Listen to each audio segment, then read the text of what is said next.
అయితే అరెస్టులు పోలీసు నిర్బంధాల మధ్య పాల్వంచ కేటీపీఎస్ వద్ద ఆర్టిజన్ల సమ్మె కొనసాగుతోంది. ప్రభుత్వం దిగిరాకుంటే రాష్ట్రాన్ని అంధకారం చేస్తామని హెచ్చరిస్తున్నారు ఆర్టిజన్ కార్మికులు. పోలీసులను పెట్టి అణచివేయాలని చూస్తే ఆమరణ దీక్షకు సైతం దిగుతామని హెచ్చరిస్తున్నారు. పాల్వంచ కేటీపీఎస్ లో 4 రోజులుగా నిరవధిక ధర్నా కొనసాగిస్తున్న ఆర్టిజన్ కార్మికుల సమస్యలపై మరింత సమాచారం మా ప్రతినిధి సాంబశివరావు అందిస్తారు. నెలకొన్న సమస్యలను పరిష్కరించాలని డిమాండ్ చేస్తూ విద్యుత్ జేఏసీ ఆధ్వర్యంలో జరుగుతున్నటువంటి ఆర్టిజన్ల సమ్మె ఉధృతంగా కొనసాగుతుంది. కొత్తగూడెంలో ఉన్నటువంటి కార్మికుల పట్ల అత్యవసర సేవలు ఎస్మా లాంటిది ప్రయోగించి టర్మినేట్ చేస్తామని చెప్పి బెదిరింపులు ఇస్తున్నటువంటి నేపథ్యంలో కేటీపీఎస్లో వేలాది మంది ఆర్టిజన్లు ధర్నా కార్యక్రమాన్ని కొనసాగిస్తున్నారు. గత 4 రోజులుగా నిరవధిక సమ్మె కొనసాగిస్తున్నటువంటి ఆర్టిజన్ల నాయకులు మనతో ఉన్నారు. ఏం చెప్పబోతున్నారు సార్ ప్రభుత్వానికి? తెలంగాణ ఆర్టిజన్ జేఏసీ ఏర్పడి దాదాపు సుదీర్ఘంగా 6 నెలల ప్రయాణమైంది. మరి 6 నెలల ప్రయాణంలో మరి జిల్లా కమిటీలు కానీ డివిజన్ కమిటీలు కానీ వేసుకొని మేము కార్మికులను మొత్తం మోటివేట్ చేయడానికి రాష్ట్ర వ్యాప్తంగా పర్యటన కూడా చేశాము. మరి గత నెల 17వ తారీఖు సమ్మె నోటీసు కూడా ఇచ్చాము. ఆ సమ్మె నోటీసులో భాగంగా మేము మేనేజ్మెంట్కు ఎన్పీడీసీలు ఎస్పీడీసీలు ట్రాన్స్పోర్ట్ డిస్కంలకు కూడా నోటీసులు ఇచ్చాము. ఆ నోటీసులో భాగంగా మేము 6 డిమాండ్లను పెట్టాము. 1వ డిమాండు, మాకు ఖచ్చితమైన ఈ ఆర్టిజన్స్కు ఎంటెక్లు బీటెక్లు చేసిన వాళ్ళు ఉన్నారు కాబట్టి ఖచ్చితంగా కన్వర్షన్ చేయాలి.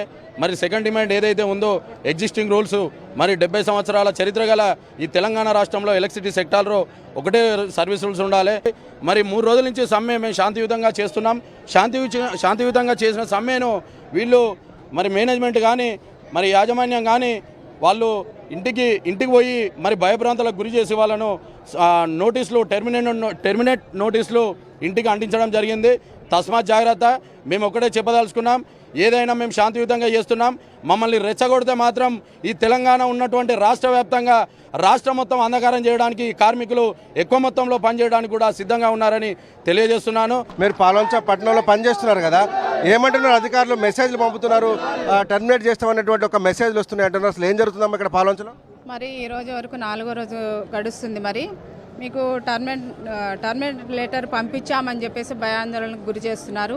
మేమందరం ఒకటే అనుకున్నాము, మాకు రావాల్సిన దాని గురించే మేము పోరాటం చేసి సాధించుకుంటాము. ఈ ప్రభుత్వం ఎందుకు దిగి రావట్లేదు, ఎందుకు మా యొక్క బాధలు అర్థం చేసుకోవట్లేదు? అరెస్టులు చేస్తున్నారు, ఎక్కడికెక్కడ నిర్బంధాలు పెడుతున్నారు.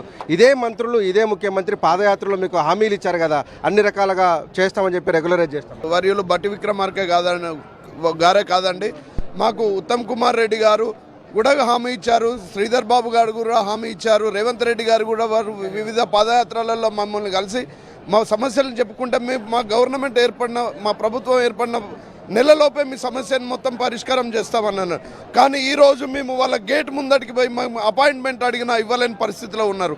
ఈరోజు మేము కడుపు కాలి మేము ఆర్తనాదంతో ఇక్కడ సమ్మె చేస్తున్నాం. మేము కడుపు నిండి ఇక్కడ సమ్మె చేయడం లేదు, మా కడుపు గాలి, మా ఆవేదన భరించలేక మేము గత 2 సంవత్సరాల నుంచి ప్రభుత్వానికి ఎన్నో దఫాలుగా మా సమస్యను వివరించి గత 6 నెలల నుండి ఒక జేఏసీ ఏర్పడి దఫాలుగా కూడా డిమాండ్ నోటీస్ ఇచ్చినాం, ధర్నా నోటీస్ ఇచ్చినాం. వివిధ రూపాలలో మా కార్యక్రమాలు చేసినా కూడా ఈ రోజు వరకు కూడా ప్రభుత్వం స్పందించబోగా మమ్మల్ని నిర్బంధించడానికి ప్రయత్నం చేస్తున్నది. గత ప్రభుత్వము 23,667 మందిని పర్మనెంట్ చేసినామని చెప్తే అది చేయలేదని గత ప్రభుత్వ అసెంబ్లీలో 4 లీడర్గా ఉన్నటువంటి బట్టి విక్రమార్క గారు ఆ రోజు అసెంబ్లీ సాక్షిగా చెప్పడం జరిగింది.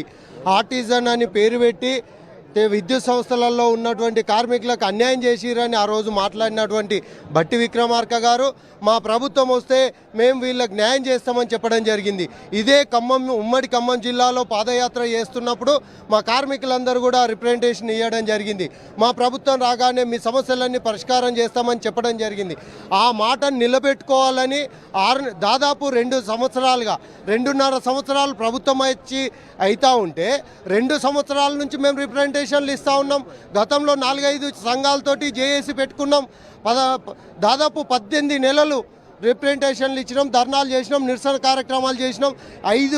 3 సార్లు బట్టి విక్రమార్క గారికి రిప్రజెంటేషన్ ఇచ్చినాం, ప్లస్ ఎమ్మెల్యేలకు ఇచ్చినాం, ఎంపీలకు ఇచ్చినాం, మంత్రులకు ఇచ్చినాం. అయినా స్పందన లేదు.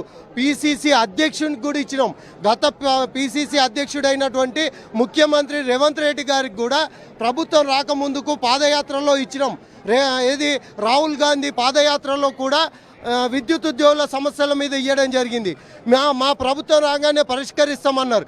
వాళ్ళ ప్రభుత్వం ఇప్పుడు ప్రజాపాలన అంటారు. ప్రజలలో మేము భాగం కాదా? కార్మికులము ఈ తెలంగాణలో లేమా? ఈ విద్యుత్ సంస్థలలో 24 గంటల కరెంటు, గృహజ్యోతి, రెప్పపాటు కరెంటు పోకుండా కాపాడుతుందే ఈ అట్టడుగు వర్గంగా ఉన్నటువంటి ఆర్టిజను, అన్మైండ్, పీసీఎడ్ కార్మికులం. కానీ ఈరోజు ఈ మధ్య కాలంలో ఈ 6 నెలల్లో 11 సంఘాలుగా జేఏసీ ఏర్పడి మేము రిప్రజెంటేషన్ ఇస్తే తీసుకోవడానికే లేదు, కనీసం అపాయింట్మెంట్ ఇస్తలే. ప్రభుత్వం దిగి వచ్చి తమ సమస్యలను పరిష్కరించాలని డిమాండ్ చేస్తున్నారు. గత 6 నెలలుగా వివిధ రూపాల్లో ధర్నాలు, నిరసనలు తెలుస్తున్నప్పటికీ కూడా ప్రభుత్వం స్పందించకపోవడం పట్ల ఆగ్రహం వ్యక్తం చేస్తున్నారు. రాష్ట్రాన్ని అంధకారం చేస్తాం, అవసరమైతే సమ్మెను ఉధృతం చేస్తామని చెప్పి కూడా ఆర్టిజన్ కార్మికులు ప్రభుత్వాన్ని హెచ్చరిస్తున్నారు.